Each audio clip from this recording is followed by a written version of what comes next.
¿Qué tal? ¿Qué tal? ¿Cómo le va? Buenas tardes. Voy a estar en un minuto nada más con Pablo Aristizábal.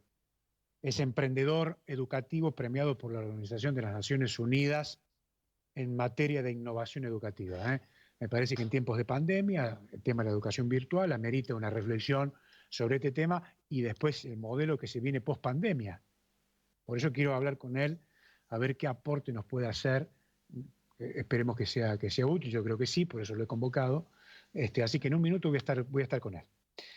Bueno, un mensaje me parece a mí eh, que tiene que recibir, creo yo, la Casa de Gobierno. Nosotros publicamos un informe de 19 páginas redactado por los médicos enviados por el ministro Ginés a la provincia de Jujuy, donde destaca la mala praxis que ha puesto de manifiesto la gestión del señor Morales en el marco de lo que es la pandemia. Es un informe donde tiene las observaciones que ven los especialistas que llegaron de Buenos Aires y a renglón seguido la propuesta para resolver cada uno de los problemas. El gobierno, como es fiel a su praxis, a su modus operandi, en vez de corregir, van en busca del mensajero. Es decir, el que filtró la información, el que publicó la noticia. En eso pierde energía el gobierno de Evo Morales. Hay un médico de apellido Loza que fue a Chivilcoy, que estuvo acá, contó la difícil situación en la provincia de Jujuy, marcó aspectos que ya, digamos, eran sabidos, noticias que ya habían sido comentadas o habían sido publicadas. Bueno, ahora el gobierno busca amedrentarlo o si usted quiere disciplinarlo con una denuncia penal. En eso está el gobierno. En vez de resolver los problemas, me parece a mí, o de responder las preguntas que hoy todo el mundo está esperando una respuesta. ¿Qué va a pasar con el impacto que genera la crisis de salud en la provincia que está dejando el tema del confinamiento, la crisis de salud fenomenal, además de la crisis económica que no vale la pena ni abordarla en este momento? Esas son preguntas que hoy la gente no encuentra la respuesta. Pero mientras tanto el gobierno está buscando disciplinar, está buscando enjuiciar a los mensajeros en vez de resolver los problemas. Esto es lo que importa en definitiva. De manera que ahí hay un ruido entre el gobierno nacional y el ministro de Salud de la Nación y el gobernador Morales. Porque el gobernador Morales se enteró de lo que se publicaba en torno a este informe y fue a increpar a funcionarios del Ministerio de Salud de la Nación, incluso el propio ministro. El ministro lo escuchó en silencio y dijo: habla con el presidente. ¿Y el presidente qué hizo? Cuando lo atendió al señor Morales, le leyó el informe de los médicos. Y además hay otra preocupación. La sensación es que aquí se está construyendo una casa torcida, porque cada ayuda que llegue al gobierno nacional, la mala praxis del gobierno del señor Morales, digamos, es evidente. Entonces, digamos, la ayuda está, pero la praxis para ejecutar los recursos que vienen, los insumos que vienen, qué sé yo, no se estaría haciendo de acuerdo a, digamos, a lo que indica el sentido común, si usted quiere. Pero bueno, terminamos una semana muy complicada, muy complicada. Bueno, me voy a ir con nuestro invitado de hoy, Pablo Aristizábal, que muy gentilmente nos atiende. ¿Cómo le va, Pablo? Gracias por estar ahí. ¿Cómo estás, Alejandro? ¿Cómo va Jujuy? Te quiero mucho esa provincia, tengo mucha relación. Bueno, muchas gracias, Pablo. Gracias por atendernos. Quiero iniciar esta conversación con una pregunta. La educación online en la pandemia, ¿cómo se la puede definir? Mirá, la pandemia es algo que nos llegó sorpresivamente a todos. Imagínate que nadie está preparado para semejante situación. Nada estaba preparado para lo que pasó. No estaba preparada las empresas para que la gente se fuera a hacer trabajo desde su casa. no estaban preparadas las escuelas para que los alumnos aprendieran desde la casa, no estaban preparadas las familias para vivir todo el día dentro de una casa, no estaban preparados los hospitales para semejante... fundamentalmente, viste lo que sucede con el tiempo que lleva la gente en terapia intensiva con esta enfermedad, que hace difícil que esto se resuelva fácil. No es que vos estás 3 días y salís de la terapia, sino pareciera ser que te quedás un promedio de entre 15 a 20 días, entonces eso hace muy difícil todo. Con lo cual, yo creo que la tecnología lo que vino a traer es un poco de conexión, de alivio, de poder seguir con las tareas, pero que nos deja toda una enseñanza gigante, ¿no? Obviamente que no todos tienen la tecnología, pero esta es una pregunta que nos tenemos que hacer ahora firmemente al respecto. O sea, ¿qué pasa y dónde tiene que estar la tecnología? Porque fíjate que si hubiéramos puesto tecnología en todas las aulas, ¿de qué hubiera servido? Porque no podemos ir a las aulas. Entiendo. Esto tiene que ver, digamos, este es el mensaje, Pablo, que está dejando la pandemia. Es decir, hay que hacer las cosas de una vez y bien. Trabajar con el hábitat de la gente como corresponde, poner la tecnología que corresponde en cuanto a las líneas, digamos, a las conexiones de Internet en cada uno de los barrios. Es decir, este es un mensaje muy concreto que nos deja la pandemia, más allá de las noticias tristes como consecuencia de la gente que se muere o que se contagia, ¿no es cierto? Y tal es así, Alejandro, que yo le sumaría, vos dijiste algo muy importante que es el hábitat. También podemos hablar, rápidamente podemos hablar del hábitat y rápidamente podemos hablar del dispositivo. Ya ahí ya entramos en un problema más complejo. Fíjate vos qué loco, ¿no? Porque la gran pregunta, todo el mundo cree que el tema es una computadora y los usos y costumbres del mundo entero de los niños es el celular. A nosotros nos entran Claro. 100 millones de alumnos a nuestras soluciones educativas, 80 millones nos entran desde un celular. Entiendo. O sea, y es como poner, o sea, al menos hay que sentarse en la mesa y discutirlo, porque no porque un señor venga y diga, yo uso computadora, puede creer que todos tienen que usar computadoras. O sea, cuando al menos sentarse y discutir, che, pero ¿y los chicos qué usan? Porque claro, es como querer romper o que reaprendan otra cosa que es totalmente diferente a la que utilizan ellos. Y la segunda pregunta que nos podemos hacer es, ¿y no podemos crear soluciones que se puedan acceder desde un celular para que estén alineadas los usos y costumbres de los niños y de los maestros? Porque también los maestros, el 70% de acceso a las redes sociales es vía celular. Claro. Y te hago un último punto, Alejandro, que es el tema de lo cultural, ¿no? Porque ¿qué sirve tener un hábitat? ¿Qué sirve que vos tengas una biblioteca con 100 libros? ¿Qué sirve que vos tengas un dispositivo si ese dispositivo va a ser un puro elemento de entretenimiento, ¿no? Y no lo vamos a poder visualizar como una herramienta de aumentar nuestra inteligencia biológica a partir de la tecnología, ¿no? Entiendo. Vos sabés, Pablo, que, perdóname que te tutee, No, por favor. Estuve leyendo atentamente tu Facebook y allí hay algunos comentarios muy importantes y quería hacerte esta pregunta. ¿Qué diferencia hay entre la pedagogía de la creación y el arrojo? Ah, qué interesante, qué leíste, qué fuerte. Mira, yo creo que el futuro... Yo soy profesor de la Universidad de Buenos Aires y creé una cátedra que se llama la Cátedra Emprendedor 21. Ahí tuve que estudiar mucho. La pregunta que me hago yo, y mirá que hablo sobre espíritu emprendedor y no sobre emprendedor de negocio, ¿no? Un hombre que quiere transformar las cosas. Cuando te lo pongo en un extremo, una mamá y un papá que crean una familia tienen un espíritu emprendedor.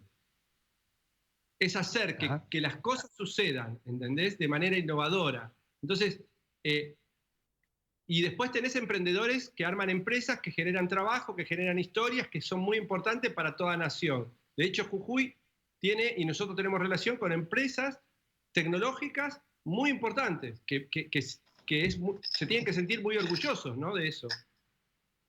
Y nosotros trabajamos con ellas.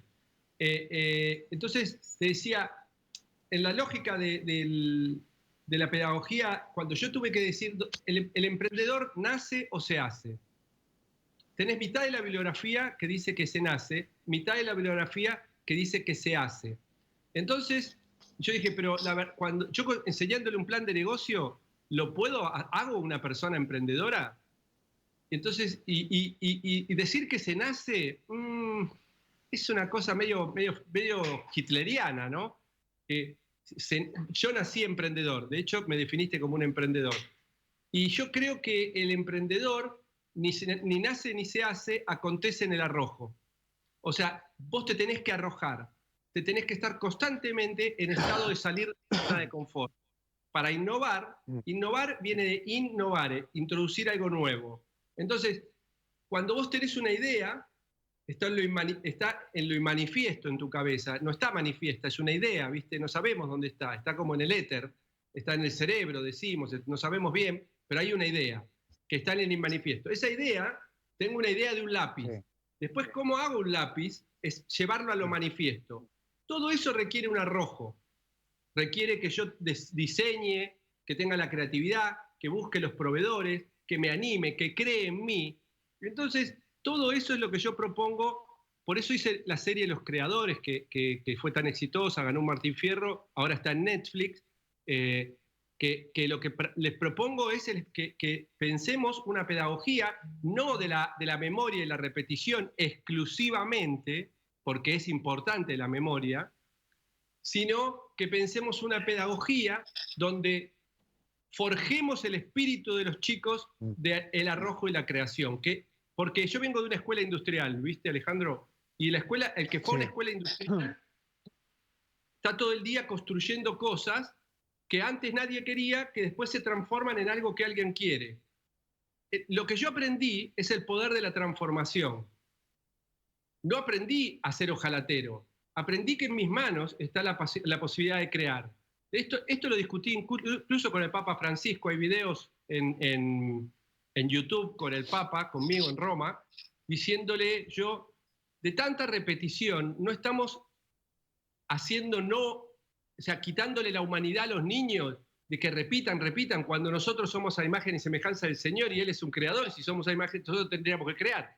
Entonces la pedagogía del arrojo y la creación es la pedagogía de ser auténticamente yo y de crear. Porque en definitiva, cuando vos, Alejandro, terminás tu día, ahora ya una vez ha pasado mucho de tu historia, como yo, decís, ¿quién soy yo? El que creó este programa de televisión, el que creó a Alejandro, el que creó tal familia. Al final es ontológico. Si yo te quito la capacidad de crear al niño y solo repite, le estoy afectando su autenticidad y su ser humano, ¿no? Pablo, a partir de este razonamiento, aprovecho para hacerte otra pregunta. Vos planteás que hay dos habilidades. Una habilidad cognitiva básica y otra superior.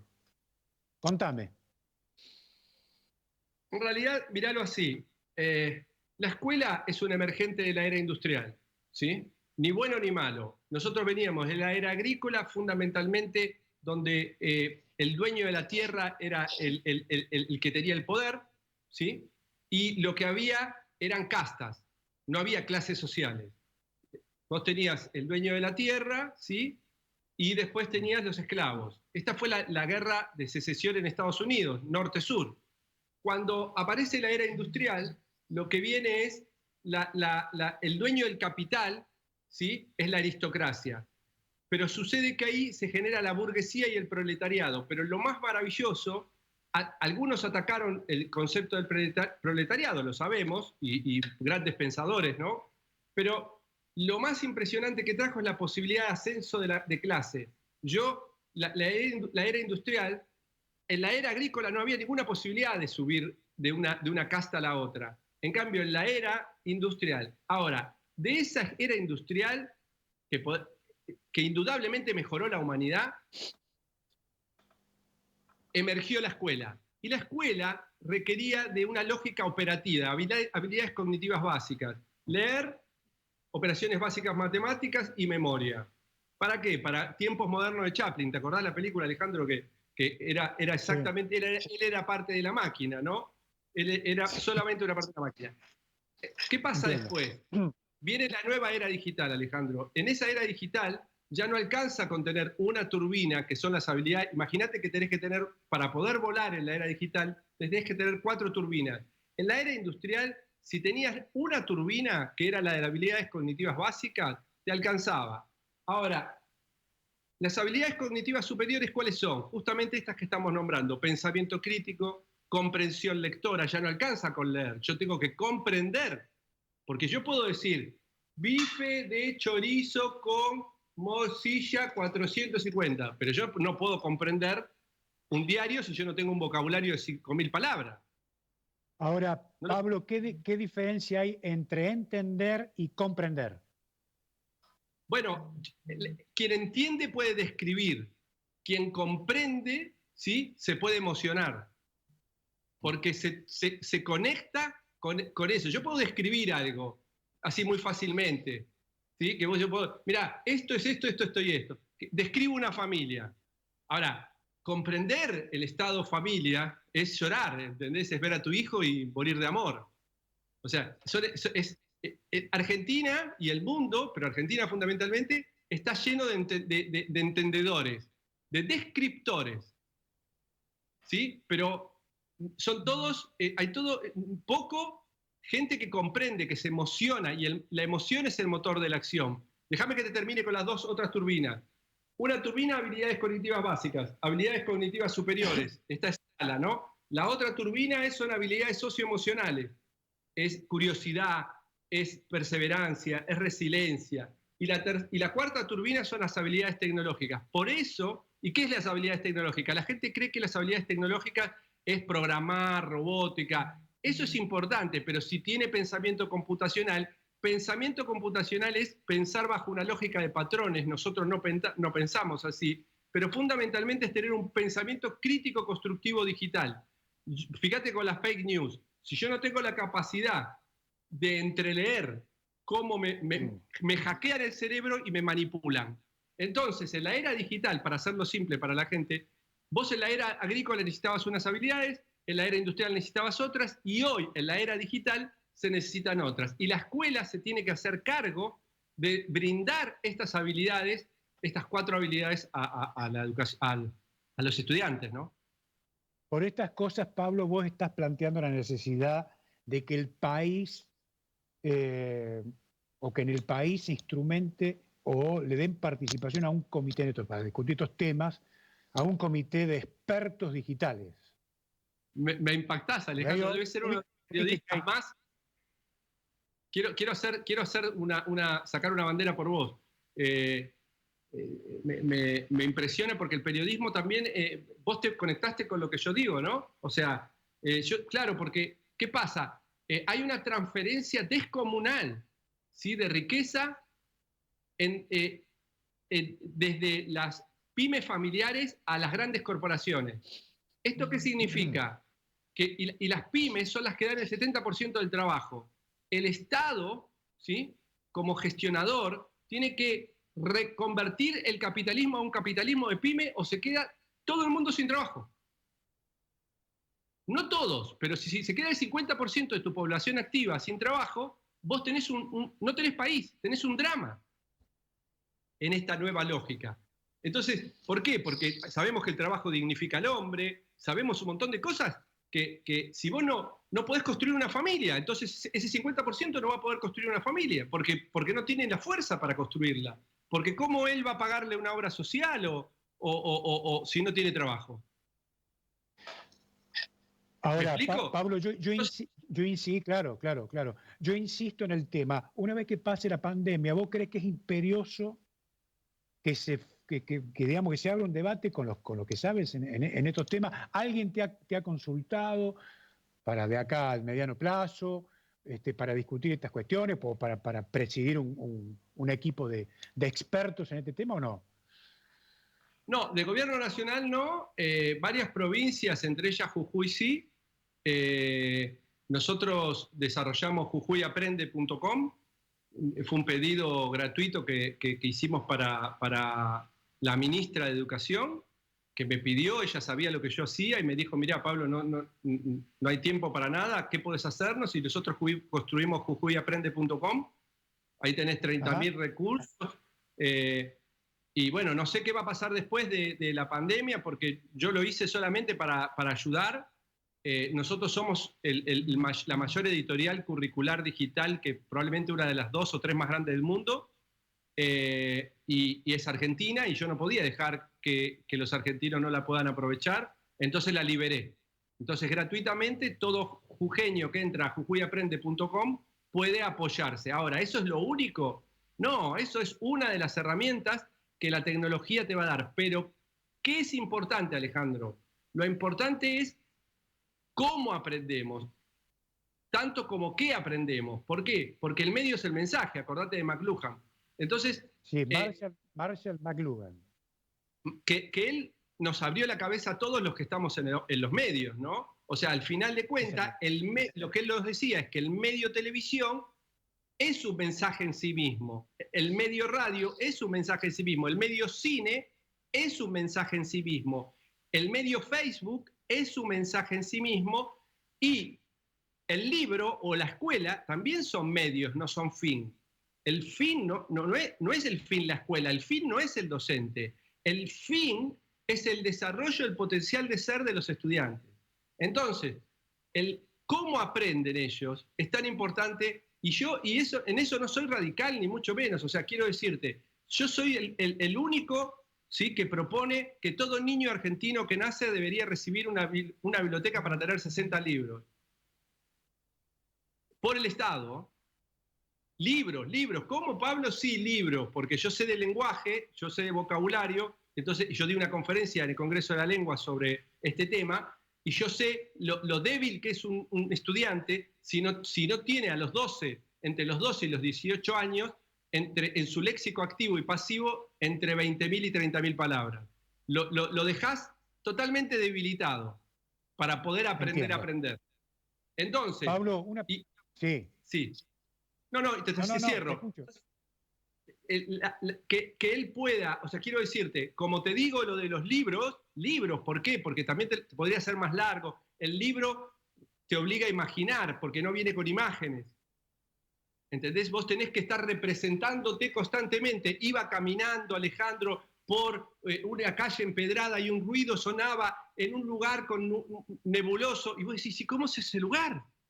Entonces, la palabra que entra por el libro viene con otra fuerza para darte vocabulario. Entonces, yo propongo que cuando nace un niño, cada niño de jujeño que nace, no importa de qué clase social sea, reciba un libro. Y después propongo que haya tertulias literarias en la escuela, propongo que después ellos suban su análisis del libro a YouTube y los demás compañeros lo vean. Bueno, propongo un montón de cosas.